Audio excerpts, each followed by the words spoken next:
je connais pas beaucoup de garçons en fait, de ma génération qui n'a pas joué près du bac à sable avec un chapeau de cow-boy, une ceinture avec des colts, le petit gilet en cuir ou en sky sauvage, tu sais, avec l'étoile de shérif. Et donc forcément quand tu arrives à l'âge adulte et que tu dis que tu vas pouvoir toi-même te déguiser en croque-mort dans tes rêves et partir au milieu de paysages magnifiques, bah ouais, forcément tu saisis l'occasion, quoi. On en a pas mal parlé avec Xavier, on est d'une génération qui a connu la dernière séance, une émission qui était sur France 3 présentée par Eddie Mitchell qui proposait tous les mardis soirs des bons vieux westerns américains et moi je sais que ça m'a marqué au fer rouge, quoi. C'était vraiment la grande aventure, c'était des films qui étaient incroyables pour mes yeux d'enfant et puis évidemment aussi la bande dessinée via Lucky Luke, Blueberry qui ont été très, très marquants aussi, quoi. Le point de départ a été que j'ai demandé à Xavier de m'écrire un scénario d'un western avec un croque-mort comme personnage principal. À partir de là, on était sur une idée rigolote qui pouvait être sympa, mais il fallait crédibiliser le personnage pour qu'il soit susceptible de vivre pas mal d'aventures. Et c'est là où Xavier a vraiment fait un travail assez conséquent pour donner chair à ce personnage-là. Et vu que le cliché du croque-mort, c'est quand même celui qu'on a dans Lucky Luke, qui est le personnage complètement dépressif, bah voilà, on a vraiment voulu jouer sur la notion de contraste et d'aller dans la direction opposée, quoi. En fait, il n'est pas sympathique, il est empathique. C'est très différent. Sympathique, ça veut dire qu'il aurait l'air aimable. Empathique, ça veut dire qu'on est avec lui. C'est très différent. Et j'essaie pas de le rendre sympathique, comme tu le dis. Non, il donne leur cas de vérité aux gens. Il est tout le temps de mauvaise humeur. Il est complètement misanthrope. Mais, dans le fond, il est courageux. Il défend de vraies valeurs, à savoir les gens qu'il va aller aider. Il s'en laisse pas imposer. Et il est du bon côté, en fait, tout simplement. Ce qui n'est pas évident dans cette histoire de trouver déjà le bon côté.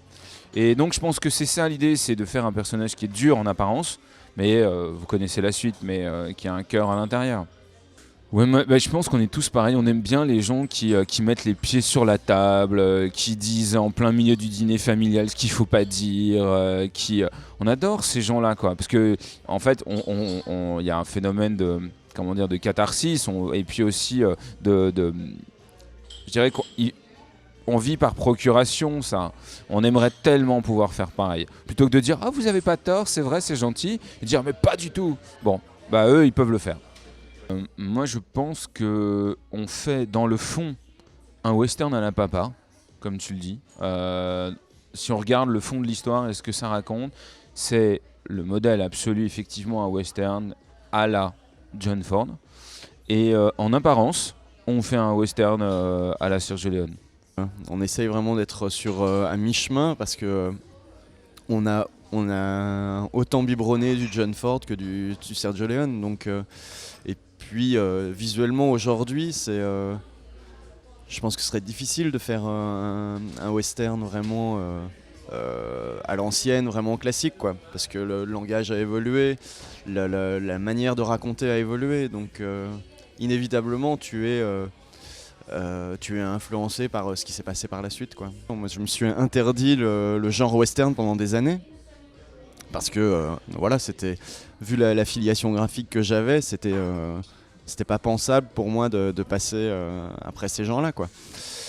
C'est trop compliqué. Et puis un jour, j'ai eu une discussion avec un ami qui m'a dit, surtout c'était par rapport à Giro, et qui m'a expliqué qu'il fallait que je regarde ça de manière plus large en pensant au fait que c'était finalement une tradition franco-belge, quoi. Et que voilà, c'est issu de JG qui est vraiment la base. Après t'as Giro qui en effet a pris beaucoup de place, mais tu as en effet Christian Rossi, François Bouc qui ont fait des très belles choses aussi. Alors voilà, à partir du moment où tu regardes ça dans cette perspective-là, bah, tu te détends un petit peu et tu te dis bah oui, ok, moi aussi j'ai envie de me faire plaisir sur ce genre-là, et voilà. La difficulté que je voyais plus en traitant du western venait du fait que Si tu veux vraiment faire un western, c'est-à-dire pas le cacher derrière des aliens, des extraterrestres, des explosions de partout, ou au contraire te cacher derrière un western qui marche à 2 à l'heure, tu sais, où on passe la moitié de l'histoire à regarder la caravane qui passe au bout du champ, tu es obligé de faire en fait une histoire profondément humaine, où vont s'opposer des caractères, des valeurs, et en réalité de faire une tragédie. Et ça, c'était la difficulté auquel moi j'ai mis pas mal de temps avant de me préparer et prendre la décision voilà, d'aller affronter ça. C'était plus ça pour moi l'enjeu. Il y a 2 évolutions qui se passent. La première, c'est leur conviction à eux évolue tout simplement parce qu'ils vivent des expériences. C'est normal, c'est comme n'importe qui. Si tu vis des tas de choses et que ton opinion ne change pas, il faut te poser des questions sur toi globalement, hein. Bon, même si beaucoup de gens sont comme ça. Donc eux, ils vivent des choses, en fait ils ont des opinions au début de l'histoire, sur les uns, sur les autres, sur ce qui est bon, sur ce qui est pas bon. Bon voilà. Et puis à travers cette histoire autour du mangeur d'or, ils découvrent bien que leurs opinions ne sont pas les bonnes. Donc c'est normal qu'ils changent. Et de même, notre regard sur eux change. Et ces personnages, tu l'as dit tout à l'heure, qu'on croyait pour certains être très durs, pour d'autres être un peu faibles et effacés, pour d'autres être un peu simples, on se rend compte que c'est beaucoup plus compliqué que ça. Là, c'est pas eux qui changent, c'est notre regard qui change. Et aujourd'hui, c'est pas aujourd'hui, c'est de tout temps. Quand tu fais une histoire, tu es obligé de traiter ces 2 paramètres d'évolution. Outre le fait que c'est un personnage assez décalé dans le genre western, ce qui m'intéressait beaucoup, c'est l'aspect en effet iconique du personnage, quoi.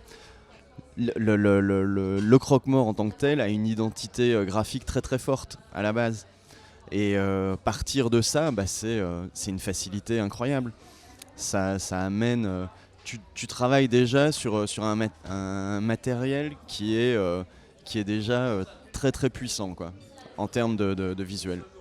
Sur le casting principal, et en l'occurrence sur Jonas, on a eu à peu près la même dynamique que d'habitude avec Xavier, c'est-à-dire qu'on n'a pas du tout les mêmes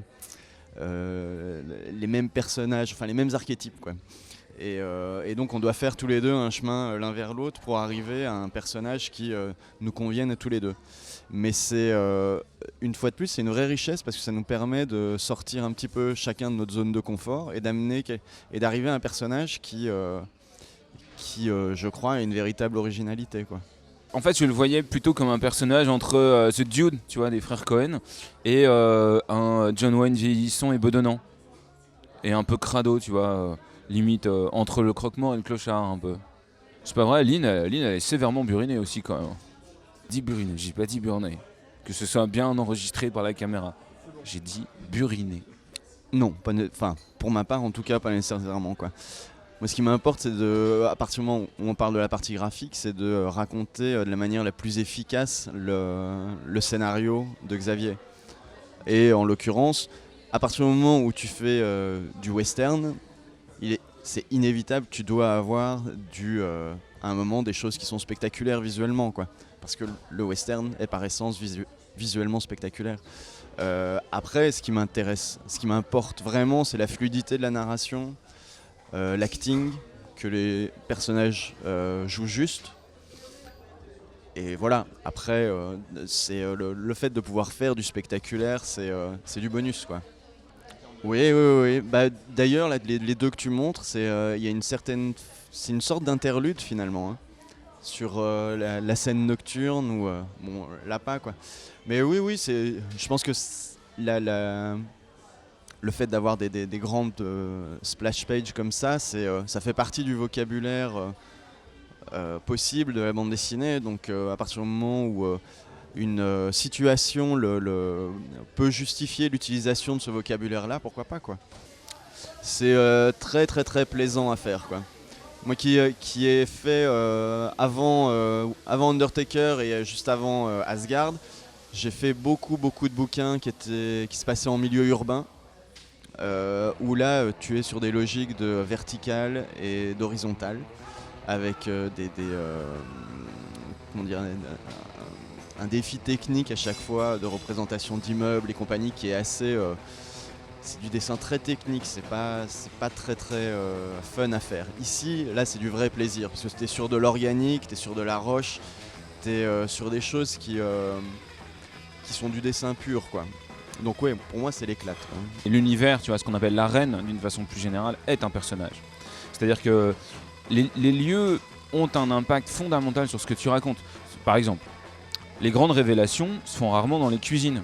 Tu vois, Moïse, il a eu les tables de la loi en haut du Sinaï, pas dans sa chambre. Ça aurait été moins classe. Bon, et ben en western c'est pareil, c'est-à-dire que si tu veux ton histoire, le fin d'Undertaker 2, ça va pas se passer dans la salle de bain ou dans, je sais pas, chez un quincaillier. Non, ça se passe dans les hauteurs, dans une mine perdue, au milieu d'un grand espace. Le lieu est vraiment là pour soutenir les émotions ou à la limite venir en contrepoint. Et moi quand j'écris, je me documente énormément sur les lieux, les paysages, et puis en plus pour donner d'abord au dessinateur du plaisir de dessin, et puis moi qui aime les belles images, me donner du spectacle. Donc non, c'est super important de travailler dès l'écriture sur les décors. Moi je dois dire que c'est vrai que l'intérieur de la mine, quand il découvre que l'autre, non seulement il veut s'enterrer avec son or, mais que toute sa fortune a été ramassée là dans des babioles, quoi. C'est ça qui me fascine. C'est toujours ça qui me fascine dans l'argent en fait. C'est qu'au final ça n'achète que des babioles. Et là c'est montré de façon un peu plus claire. Et moi j'ai beaucoup de plaisir à être dans ce lieu en fait. Pour ma part, c'était les décors naturels. Toutes les séquences où on est vraiment sur les canyons ou dans les ravines de canyons, là ça a été vraiment un pied intégral dessiner ça.